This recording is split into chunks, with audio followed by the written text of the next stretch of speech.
folks, welcome to the Gifted Ones. I'm your host, Liz Throp. Today is a very special day because I've got the pleasure of chatting with Robbie Thomas. For those of you who don't know, Robbie is a psychic profiler for international law enforcement.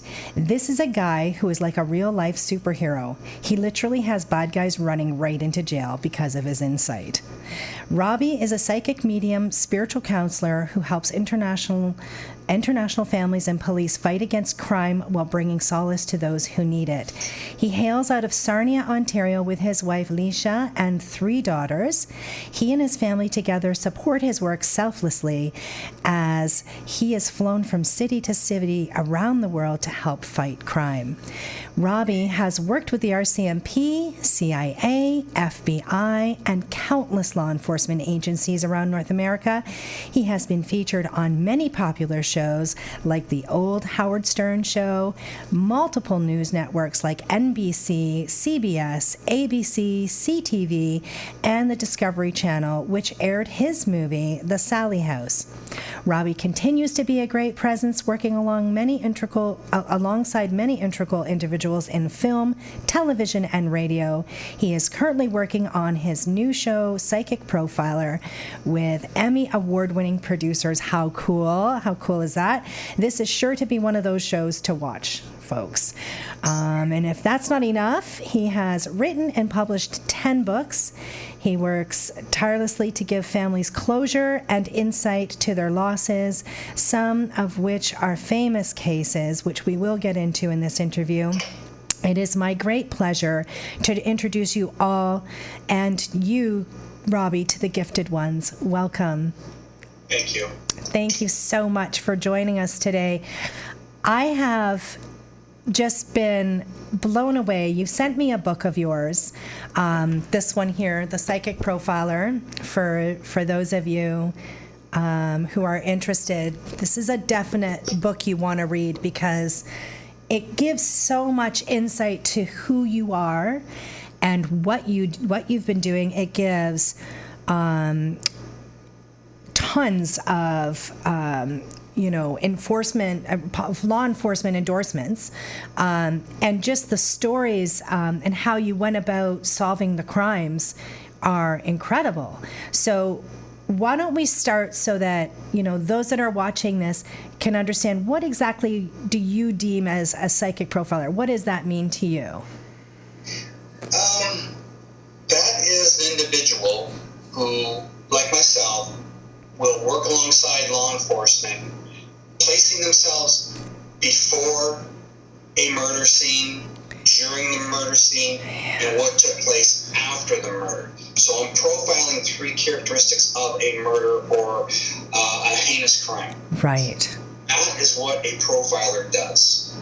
It gives the initiative and a tool for the police or law enforcement agency to act upon so that they can tie in loose ends and figure out how the crime took place, what took place afterwards, and who were all involved. Wow. So how did this all come together for you, Robbie? Like, this obviously, you had to be asked, like, how did this all plan out? Yeah, I went through to be a police officer twice in my younger years. I'm 53 now, still 25 in my mind. But, Me too. But in my younger years, I went through, and the second attempt, and I got hired on out of a town outside of Peel region. I came home after all of the lengthy psychological testing, all the physical, what have you. Sitting in my kitchen, I heard a lady screaming, accident. Wow. So I hopped the fence. She's pointing down the laneway. I'm running towards the road to see blood, cars, something. And there's nothing. And then there's a man to my left, and he's holding the screen door, and he says, "Come here, over here." So I run to the kitchen where he was standing at the threshold. I walk in. There's a lady running around the table to my left. There's a man to my right holding a doorknob. He waves me over. So I'm training thought as accident. I'm going into trying to survival mode, trying to find out what's going on. I'm looking for blood on the floor. He grabs my shoulder, opens the door, shoves me in, shuts the door. So I'm still trained on accident. And as I look up, there's a gentleman in the washroom, and his eyes are just glaring at me. So I walk over, and his lips were blue. I noticed that there's no life in this man. So I'm touching for vitals. I start to go to do CPR. As I'm approaching the CPR portion, I hear, "Let me go." So I stop for a moment, and it's not dawning that, okay, all my life I can hear this. I'm in first responder mode. Right. CPR saved his life. Yeah. So I go back and I check the vitals, and I go to do CPR, and I hear really loud, "Let me go." And so I stopped. I back out. Now, we had 3 people in the kitchen. This must have been a minute, or maybe about 2 minutes go by in the bathroom. Now there's 50 people in this kitchen. All eyes are trained on that little door I was shoved in. I walk out, and I'm looking at everybody looking at me. And I made one subtle movement, my head like this, no, and everybody bursted out screaming. Found out through the coroner he had a massive coronary. Wouldn't have been able to save his life anyways. Right. I call up the police that I was hired. I said, "I quit." And you just don't quit when they spend money on you to become part of their precinct. Yeah. And their big idea was, we're going to send down a film crew, which was a captain and a sergeant from the Chatham Police Force, to film me. And in my first movie at 21 was EMTs, firefighters, and police officers who quit under duress. But I wasn't stressed. I explained, as I just did to everybody listening here, to those on the other side of the camera that day, and their jaws hit the floor. So I just knew what angle I was going to do and go in and pursue a police career in this mode. Right. Well, it's just such an incredible situation to have happened, but how lovely that, you could take something that was so shocking and turn it into something that was beneficial for the world, right? When you think of it from that, an absolute positive. So, I read your book, and I was really, like you and I have had a conversation. We spoke on the phone yesterday, and I was saying to you about how I really liked certain little eggs that were in it, like little Easter eggs, like little fun things that you talked about. And we got on a conversation about a guy who was supposedly dead and was in Mexico. We were talking about a woman who was told by a psychic that her husband was dead and was buried in the desert. Wasn't that something along those lines? That's pretty close. Yeah, and 10 years. Right. So the reason I'm bringing this up is because the little cool things that you'll read in this book, so you have to get the book, and for you to bring this story forward, we were talking about how legitimacy of psychics and mediums that are out there, and how you've had to fight your whole life to sort of prove who you are, and that, we all have in this industry people who are naysayers. It comes with the territory, and that's cool. But this particular case struck me because this woman believed that her husband was dead and buried in the desert in Mexico, and you saw her, and you told her what? I said, I want you to get a hold of the OPP, and the case is filed through them in the RCMP. She didn't understand what I was talking. I said, you're going to do your homework because I'm opening up a tour. I'm opening up in my hometown. I'm doing a North American tour, and I'm helping the U.S. Marshals and everybody else out in murder missing persons cases. Yeah. So I want to start here in my hometown. We will do your husband, who was dead behind a jail in Mexico, and not to look for him for 14 years. So go and talk to them. I found, and I feel, he's out in British Columbia in the Delta region. She couldn't believe what I was saying. So she did her homework like I asked. Yeah. I said, now don't tell me until you're on stage for everybody who's going to be there. It was a packed house. Yeah. So the light's on me and her on stage. And I said, what did you learn? She turned to me and she goes, it's a matter of privacy. And I said, ta-da. And then all of a sudden, a little voice in the audience goes, and that's what they told me too. Yeah. And the light went right to this beautiful elderly lady, 8 rows up. I grabbed the microphone from the wife, who's estranged from her mother-in-law. Oh, okay. They did not know that either one was going to be there. Right. So I went down and I asked her, and she says, "That's my son." And she goes, "They told us it was a matter of privacy as well." So that just shows you that he wanted to be left alone. Yeah. We found the area where he worked and what have you. People often ask me, do people go missing because they get taken, or they go missing because they want to go missing? Right. And I found through my career, there's quite a few people who go missing deliberately. They just want to stop this life and go into a different life. And that leaves all family behind. Yeah. No, you hear about that, and it's sort of shocking because you wouldn't imagine that would be, especially leaving people wondering, right? Like that portion of it. But one of the other interesting things, excuse me, that we talked about was the tour that you just mentioned. So you created this incredible tour that you did of North America, where you actually invited family members of missing loved ones and or cases that were unsolved to come and attend this event, and you didn't charge them. That's one of the things I think people need to know as well. You don't charge your victims, your families of victims, you don't charge them for your services, and that's just, it's beautiful. But you did charge people that were coming. It's like people are like, how can you afford to do this? Well, he charges people that aren't connected to the families. They have to pay to get into this event. But why don't you explain what this event was all about? Because it's so cool. It's about giving back and putting families first. So I figured over the course of my direction of what I was doing, and in the midst of being filmed by America's Most Wanted film crew in 2011, and everybody else talking with Oprah and sitting with A&E and all these other folks who wanted me on his shows and still do and what have you, I thought, well, we're missing the point. The point is family. Yes. And those are the ones we have to get back to. It's not about the headlines. It's not about, can NBC fly me down to Grand Junction to find Paige Bergfeld. I didn't want any of that. I wanted to work behind the scenes with law enforcement for families. Yeah. And that's what I did. So I took this tour and I made it the initiative of that, giving back. You can't hide from the mind's eye. And that's what I said. So I went out on tour. And we started in my hometown, went to Toronto, we went to Iowa, Indiana, Kentucky, Ohio, and it was a long tour. Yeah. It was great because I had the families come here.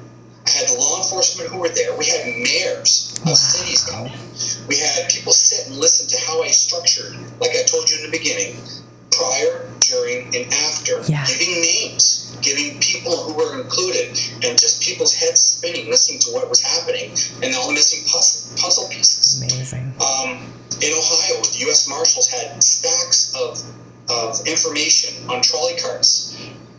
I did not know anything. The night before, I sat with another person who worked with the U.S. Marshals. I wrote down everything on a piece of paper, and I said, put that in your pocket, so when I go there tomorrow morning or tomorrow afternoon, when we discuss this, you're going to pull that out, and you're going to read exactly what I told you.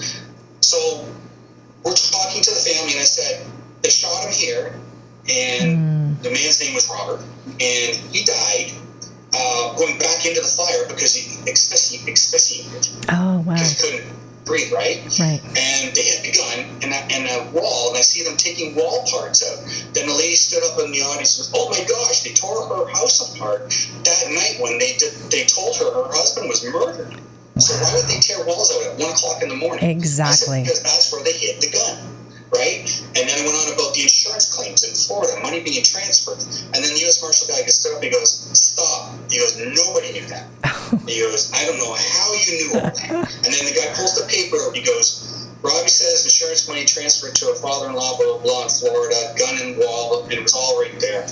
It was amazing. The best part about this was, there was somebody in the audience, and I knew they were there. I'm fixing people up as we go. Right. I know that he's got a cell phone.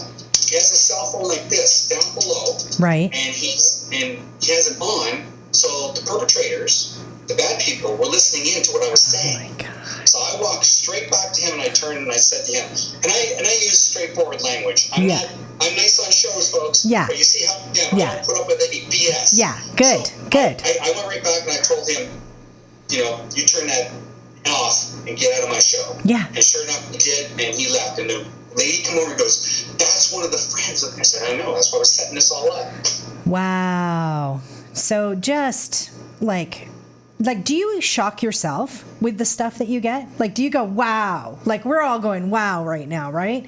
Does that make you, do you still get those wow moments? Like, I can't even believe this? Yeah, and one case I know you want to talk about is Victoria Stafford. Yes. The wow moment up there was 2 days before she went missing. Spirit showed me where she went missing. Yeah. So I drew the tree line. I drew the pile of rocks. I said Mennonites, the laneway, and I didn't put Guelph, I put Gulch. I didn't understand, so I put that down. Okay, yeah. All my drawings, all the people involved, they said a woman and a man, a woman younger than the man, woman will get the child, and the man to prove to the man, and then there's more detail to that. I show to 99.9 the Fox FM in my hometown, right, the program director, so he wants to pull me in on the radio show. He pulls me in and he says, I don't know how you do it. You showed me all this stuff before they investigated that part about looking for Victoria, and it all was true. He goes, I was skeptic, but now I'm a believer. Yeah. And then he says that, and that clip is on my website for people to listen to. Yeah, it is. Oh, well, all the endorsements, like anybody watching this who's still maybe a little skeptical, because there are people out there that are skeptical. Let's just face that. And that's okay. They're entitled to that. Go on your website, pull a book, read it, and see all of the law enforcement. Like, you have worked with a lot of law enforcement in all areas. You're filming live on location right now with your latest show, Psychic Profiler. So you're actually doing real-time work on camera. That in itself, I mean, yes, of course, things can be manipulated. Of course they can be. But when you have the kind of history you have and the endorsements you have, there's got to come a point where people just have to go, okay, all right, there's something here. Now, Tori Stafford was a pretty incredible case, and I was reading about her in your book here, and I was blown away because I remember that case. I think everybody does. When that went down, it was absolutely devastating. We don't expect that kind of stuff to happen. It doesn't happen all the time here like it does, like you hear it in other parts of the world. One of the things that really struck me with you, though, was how she came to you at the end. Her spirit, her beautiful little spirit showed up for you. Do you want to share with the folks how that played out? Well, actually, before we go there, I'm sorry. Let's talk a little bit about what you saw with her case that was absolutely instrumental in the actual case against the people that were caught. Yeah. I'm the man they planted in the mother's house. Right. To get a Peter Reed. A lot of people don't know that, but I was, my cover agent name was John. Right. Right? Yeah.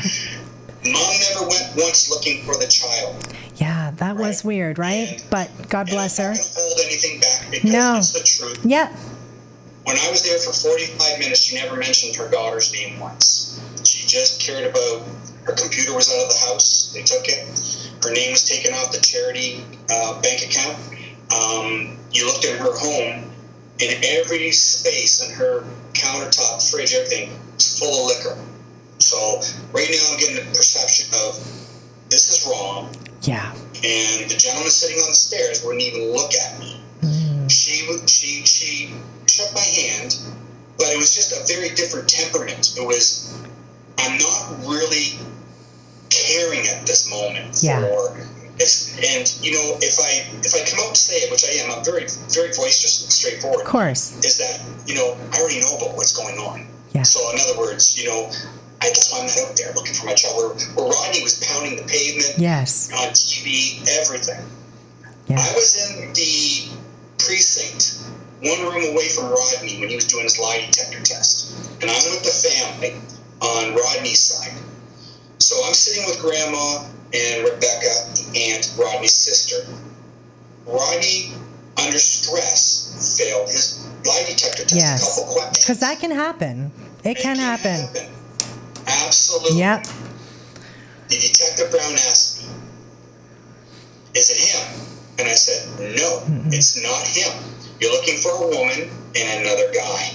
And I described them both. All of my notes, they have them all. Yeah. And sure enough, as we know it played out, they got the two people. Yeah. Yeah. Just absolutely incredible. But let's share now what happened, because her little spirit came to you. And I should tell everybody that we have the permission of the family to discuss this case openly.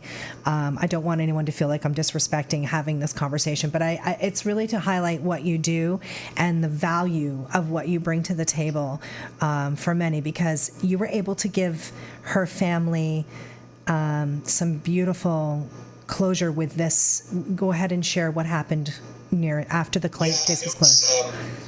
During the time, there's other intricate moments during the case, because I was going back and forth to Woodstock. Right. And I remember being on the phone to Rebecca, and she said, if Tori's around, could you ask her to give you a sign so that Rodney will know? So I said, sure. So I went home, and we were in the car, so I hung up, we went home, we're driving home. I get home, I'm late, I'm getting ready for bed. My wife gets in bed, and I just sat there and I go, I'm at this point where I'm very frustrated. I get frustrated on cases a lot until it pushes me to the point where I get the answers, right? Yeah, no kidding. So I just blurted out, I said, Victoria, show me a sign, make a noise in here, will you? Yeah. And there was 5 little knuckle knocks on the wall. My wife went, what was that? She pulled the covers over her head, right? She was like, she heard it. She knew. I said, that's Victoria, right? She goes, no. And I said, yeah. And I said, show me something that nobody knows, only your dad and your family. Tell me something, show me. She showed me a woman wearing a ball cap, but with a fox head on top. Right. And I couldn't put what that was. So I grabbed the paper and I'm doodling and stuff, right? And then I put it down, and that was it. We're done. So then I go to sleep. Next morning I call up and I talk to Rebecca. She's got people in her house on speaker, and I told her what I'm telling you, and I said, she showed me that fox head on a hat, but a woman was wearing it, and all you hear is, she just put him that hat yesterday. Fox racing with the fox head on it. So beautiful. And I was sitting there, I was going, oh my gosh, that's what she was trying to tell me. Yeah. Right? And she goes, and she goes, that's what we wanted to know. So that was a very great moment for them. Yeah. And then at the end, after we went to the balloon release, and we really saw the balloons after the verdict, and we were down there, again, coming home, I'm in my living room, my wife and children are there, and there's Victoria. She comes out of nowhere. And so I'm embracing her, and my wife and kids are looking at me like, what are you doing? Because they can't see Of course, her. right. And I'm hugging Victoria, and she hands me a flower with butterflies around her. So again, I called, and I wrote in a book, and I told the family to go, that was her favorite. Yeah. And that's what she liked, was butterflies and the flowers.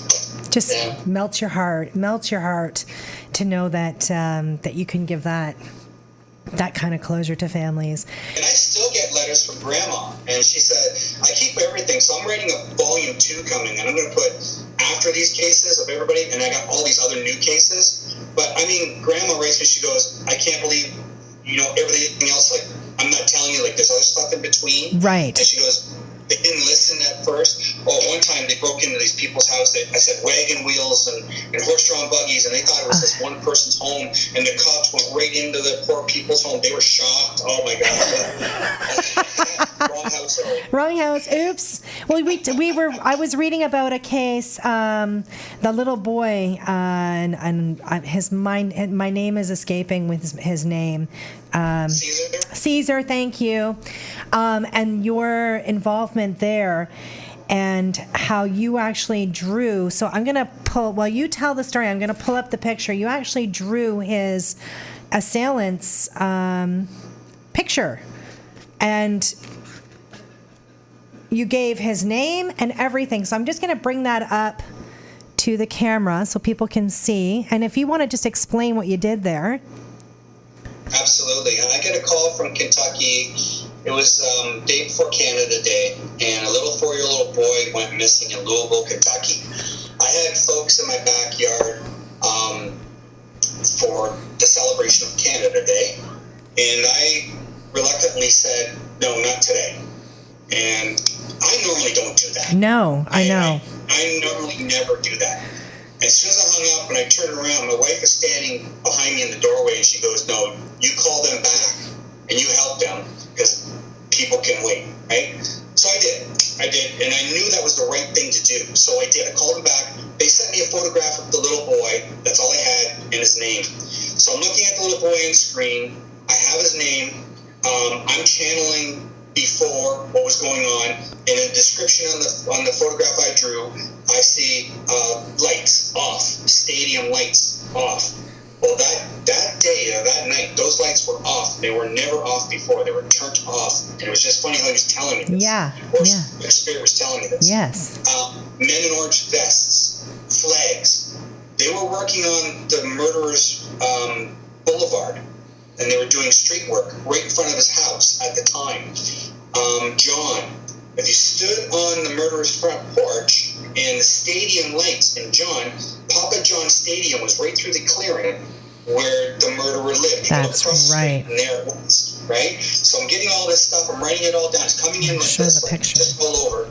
And then I write down repeat offender, 2 boys. Because I see that. And the murderer was a repeat sexual offender of 2 other boys before he murdered Caesar, right? So I'm getting all this information. So now this is very tangible stuff for the police. And then all of a sudden, there's a break. Yeah. And I'm frustrated because then I know I was like a void. It was like some of my soul being sucked out of me. Oh. And there's nothing. It's black and it's blank. And I'm mad. So I'm very frustrated in my office and upset. And I'm screaming this and that. And then we come back. But now it's different because now I'm not getting from people helping me on the other side to him. Right. Telling. Right? So now I know he's dead. And it's killing me inside. Oh my knowing this. God. And I'm seeing flashes of this guy, and I'm, as a 4-year-old little boy, showing me. And I'm trying fast to draw what he's showing me. And if you look at the comparison of his mugshot and his photograph that I drew, and it's on my website, people can see the pointy ears and everything. It's very, very similar. Oh, yeah. Going fast, right? Yeah. And then I said, "Damn it, give me his name." And he did. He said Cecil.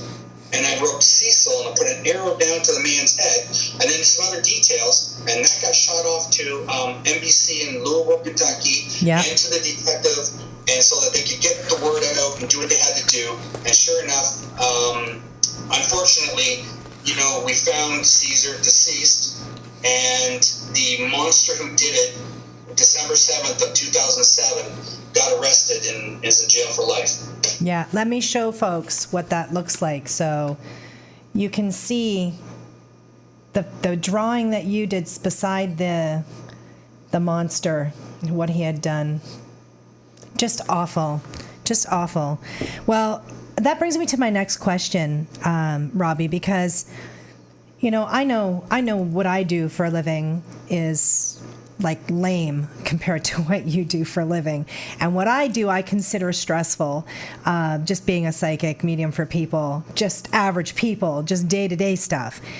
You're actually experiencing extremely stressful cases. And then you're dealing with the families and loved ones of that. How do you do it? How do you do it? Yeah, there's the good, the bad, the ugly. And that's one chapter I really wanted to write about, the good, the bad, the ugly. Yeah, great idea. Right? Yeah. And I think people need to know this because it's not all roses. That's right. We talked about how, people say to you, "Oh, I wish I could do what you do." I've had people say that to me too. I'm like, don't, be careful what you wish for. But yeah. I like that. Yeah, No. so carry on. Sorry to interrupt you. No, I mean, it is true. I mean, it's a thankless job. Yeah. You know what I mean? I know they say thank you and stuff, but in the end, they go home to not having their child anymore, their mom or their husband. Yeah. And then I sit back and go, that's just an emptiness there. Is it, okay, we've done it, we solved it, but there's really, really no thanks for anybody. Yeah. No. Because it's us. Yeah. And it's disheartening. I've cried many times. I mean, over children and people and being so close and, I I get this one guy in Louisville, Kentucky, by Virginia in Kentucky border area, double homicide. I'm working with Detective Andy DeLay. So I get down there, and I know suspect 1 was a tough cookie. Suspect 2, we already tried. He's stalemated, but the weakest link, I want to hit him first. Yeah. And Andy says, what can we do to get him? I said, give me some Bristol boards. So we're in the boardroom, and I said, I'm going to do what I told everybody here. I do before, during, and after. And I wrote it all out on black and white so this kid can read it. So he agreed to meet us at the end of the driveway, where Ronnie wanted to meet us already, but he wanted to shoot us. Oh. So we didn't want to go. We didn't want to go the first guy. So we meet the weakest link, and he kept calling me Mr. FBI man, right? And just really strange. I'm holding the recording underneath his chin. Andy's doing good cop, or bad cop, good cop. So he's really rifling things out, and he's getting really angry. And then all of a sudden, I wasn't supposed to ask anything. All of a sudden, Andy just out of the blue goes, "All right, damn it, you ask him questions." And I just went blank. Like, I'm only here to watch and what have you. Yeah. And he goes, "Just a minute." He goes, "I want you to read something." And he pulls out of the SUV, slams the door, and he puts the Bristol board back there. He goes, "Read that." And the kid went white, and he's shaking his head. And I needed him to say yes. And he's shaking his head. And so Andy's talking, and I start talking. I go, "I know you were there. Yeah. I know you didn't do the initial act, but you were there. You're a part of this." And he's doing like you. He's shaking his head. Yeah. And all of a sudden he goes, "Yes. We got a confession on tape." Right? Great. We go back. We show the family. They hear it. Everything. Everybody's just joyous. So then I talked to Ronnie, tough cookie number 1, who wanted to kill us. Yeah. And I said, "Those 2 men are going to play in your soul, and they're going to eat you alive." And I had him on the phone. And I said, "Every day they're going to eat you until you give up." And he told me, F you. Yeah. But he goes to a psychiatrist afterwards into the hospital and says, "I got these men's voices in my head, and they're telling me this and that and everything." He committed suicide. Oh. But hey. Yeah, no, right? I get it. All right, so you've done bad, and I knew we were dead on to you, and you go and do this, so you're guilty. Yeah. You're gone. Yeah. Yeah. Well, it's it's like, what do they call it? Natural selection? I think that's terrible. Natural selection. It's terrible to say it like that, but, it's just, it's true though. Like, you can't create all this negative and bad in the world and expect nothing to come back at you. You just can't. Now, one with you though, I know I have a lot of friends who are not a lot. I have friends that are in law enforcement, and actually spent the weekend with them just recently, and they were telling me stories that just curled my toes, right? Like, it just, forget it. And I can just imagine how it must be for you, because you're actually talking to the loved one that experienced the pain. So are you empathic as well? Are you feeling the pain when they express that? Because that's one of the things I get when I'm connecting with someone on the other side. It's one of the first things they show up with is the pain that they suffered. Like, so if it was a heart attack, I'll feel like heaviness in the chest and lightness, like I won't be able to breathe properly. If it's like a stroke, I'll have like a blinding headache until I connect to who I'm talking to. So does that happen to you as well? Yeah, in the book, there's a story about Bill Kiff. Right. And I'm in Virginia and filming a paranormal horror show, the end of it. And I get this text message. I just landed Friday. Right. And they said, and it's from my hometown. The lady says, they're going to unplug him. He's on life support. Do you know anybody who can come and help? And I knew she meant me. Right? And I said, I just got to Virginia, and I said, could you ask the doctors, the neurologists, if they would wait until Tuesday at the latest when I get back from all this filming? Yeah. Thank God we finished on Sunday, and we drove straight through from Virginia, nonstop back home to Sarnia, which is about 12 hours for my wife and I. Yeah. And we got in late, so it was Monday morning. I'm in the hospital now at the ICU, and they allowed me in. The doctors all allowed me in, and they were going to unplug him and kill him. And so Well, they had said he was brain dead, didn't they? They had told her he was brain dead. Yeah. No function. Yeah. There's nothing for him anymore. We're going to unplug. Yeah. So I go in and pray for 2 minutes, asking God if I can, please plug me in here. And all of a sudden I started hearing Bill's voice. And it said, they gave me the wrong medicine. My brain is swollen. It's going to take time for me to heal. So then I come out of my prayer and I turn to Julie and she goes, oh my gosh, it's not good, is it? And I said, I hugged her and I said, no. I said, listen, you have to tell the doctors this immediately. It's the wrong medicine. His brain is swollen. I feel the pain, like you're asking. Yes. I feel everything that he's feeling. Yes. He's telling me. And you have to tell him it's going to take time for him to heal. So she did. I said, I'm going to leave you here. His mom came in. This is touching. His mom came in. She was really elderly, I think in her late 80s, right? She comes in. She didn't know who it was. And she grabbed my arm. She's a petite, little, beautiful lady. And she's so strong. And she hugged me. And she goes, thank you for what you just did. And I don't know how she knew what. Yeah, you know how she knew. You know how she knew. It was just amazing, right. Insight, right? And then the side note in the back of that chapter, she waited that long for him to come out of his coma. She passed away. So it was a bittersweet, right? Going back now, I'm at home. Julie's texting me, calling me, that poop hit the fan. You ain't going to believe I got the ICU all up in arms. Everybody's running around apologizing to me. Doctor said, oh my gosh, you read the chart. You go, pull the IVs now. It was the wrong medicine and everything. So now Bill is like you and me, home, and he's healthy like me. Like he's alive. Wow. Just wow, right? Like just wow. So, you really are like a superhero.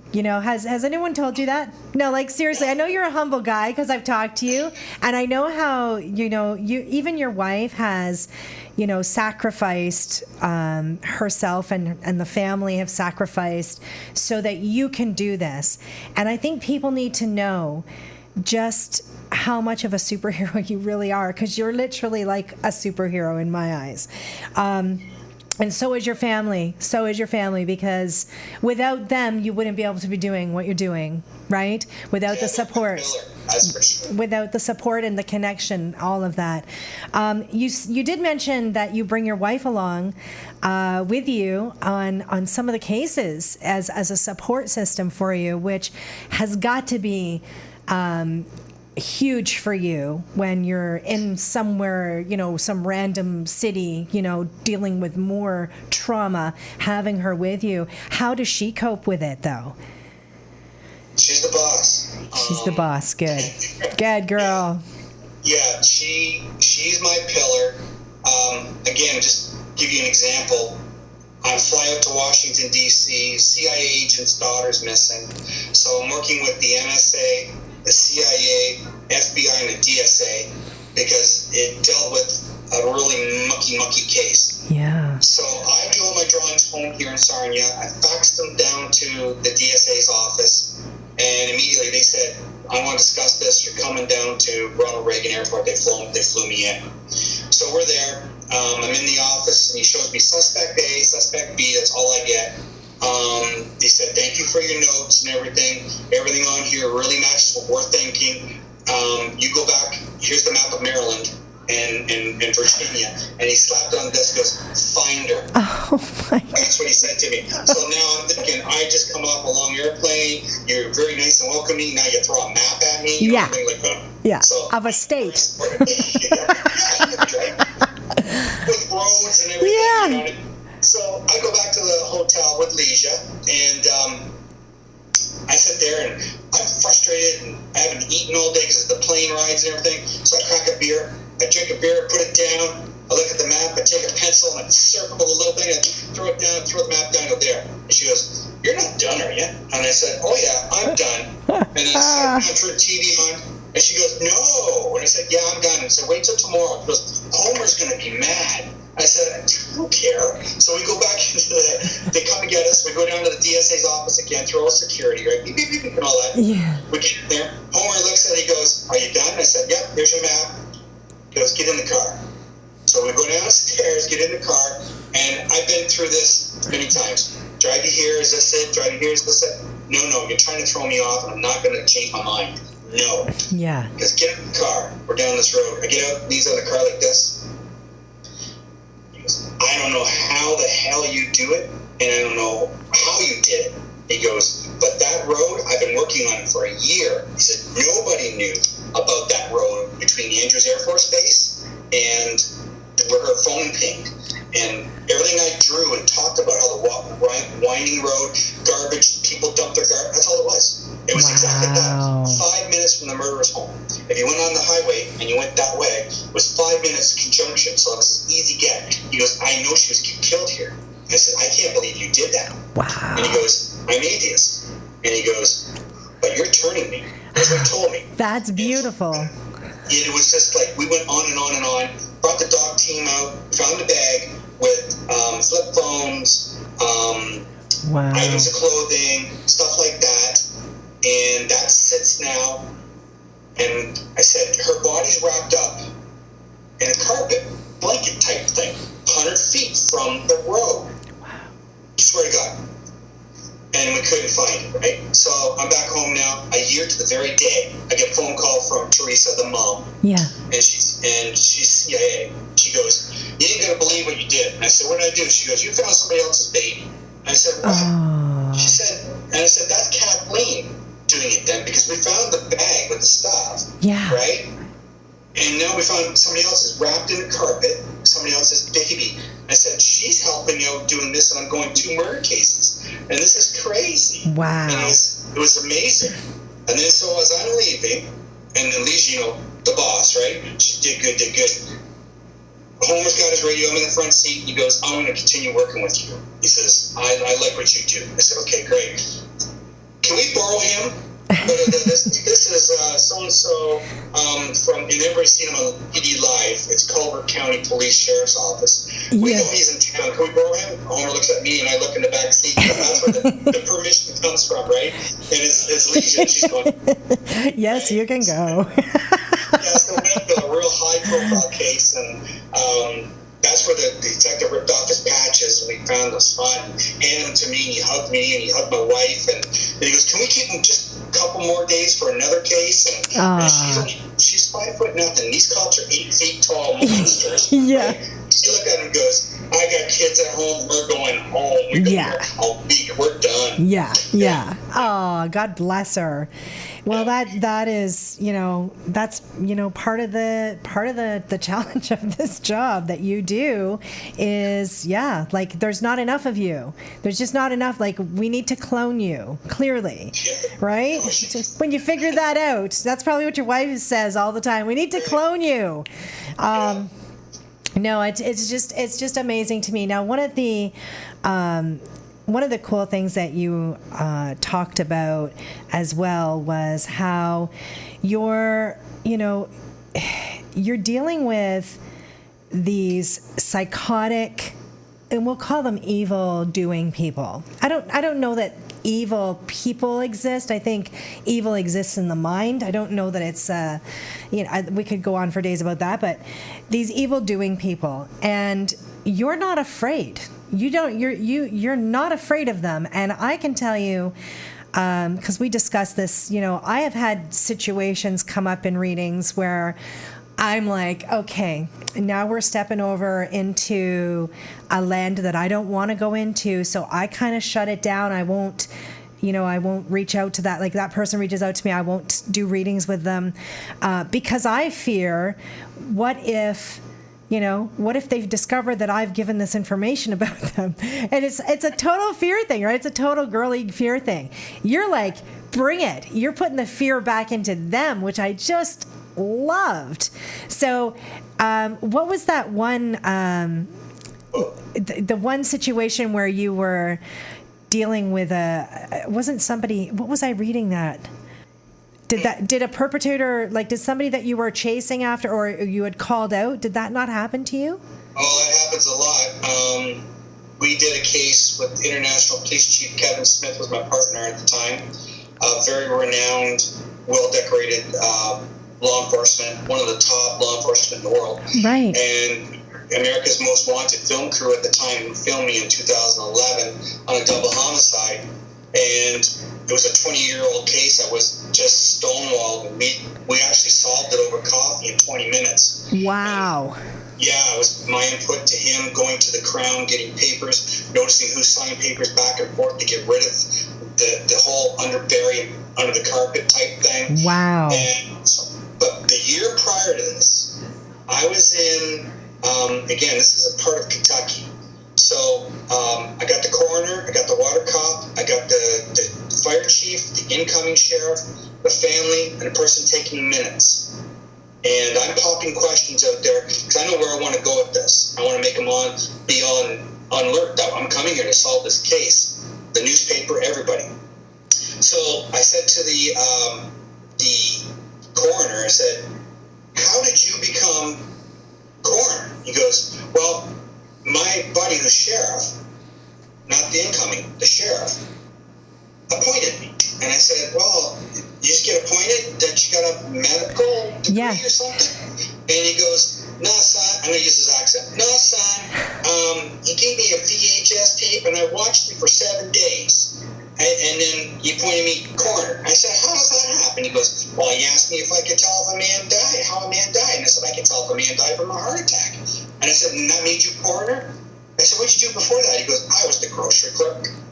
He was the grocery clerk in the little town. This is something you see on TV, and you actually do see in movies. So I'm sitting there looking at the girl taking notes, and she's got a big grin on her face. I look over at the family, and they're like just awe, right? Because he lost all the larynx and all the parts that were part to the case. So I'm making my stand with him. Yeah. And then the water cop, who's very forgetful but remembers other intricate moments, and I'm tying this all in. Well, I did that. The newspaper printed, "Psychic says case investigated improperly." And it took all the notes wrong, what happened. During the time of that meeting and the time of us coming down to film, the sheriff, the good buddy sheriff, burnt all the files. So that we couldn't get it. And that was in the news. So here we are with this tough case. Yeah. So then while we're filming, the coroner shows up at the hotel with a shotgun. He's coming after us. Well, didn't Chief of Police Kevin Smith pull his gun and everybody else? And I don't carry. So all I had was my bacon and eggs in front of me. And you know what I mean? And they're all running out that way towards him. I'm staying to eat my dinner, right? So,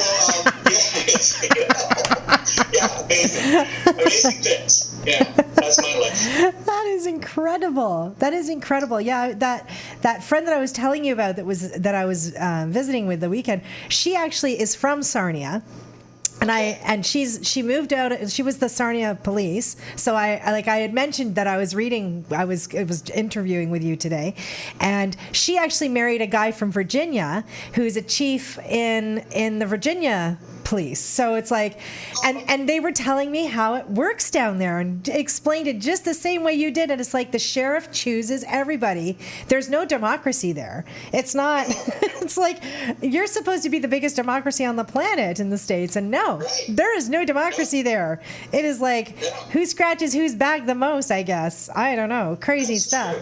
Crazy. But, it has been a really great pleasure connecting with you and hearing your incredible stories, and thank you from the bottom of my heart for all that you do, and just the incredible stuff that you have done for the families and loved ones on the other side.